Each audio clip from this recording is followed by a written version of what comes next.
Ma'lum bolşy ýaly türkmen halkynyň milli lideri, Türkmenistanyň halk maslahatynyň başlygy Gahrman arkadamyz Gurbanyguly Berdimuhammedow adly näköy howunlaryga metäs çağalara himayet bermek boýunça Haýyr Sahabat ganatynyň müdiretiniň nowatdaky mezgitinde halkymyzyň kyn pursatda goňşusyna ýardym bermek üçin oňa hemişe dostluk gollaryny uzadanlygyny berläp, ata-babalarymyzyň kıyamet günü goňşudan ýendana sözlerinden uralyp, goňşularymyza mätäç gününe dogonluk kömegini bermek baradaky çözüden kabul edilendigini aýtdy.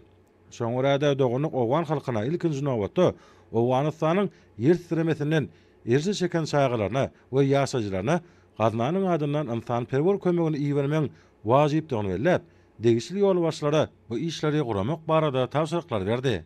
Dogonluk owan halkyna ilkinji nowatda Owganystanyň ýer titremesinden erji çeken çağalaryna we ýaşajylaryna däri dermanlary, azyk we iýmit, şeýle-de eginiş önümleri we beýleki durmuşda zerur bolan önümleri uğratmak da barasy. Türkmen halkynyň taryhynyň dowamyna döredän we dünýä nusgalyk asly ýolagulary sasyna guraldy.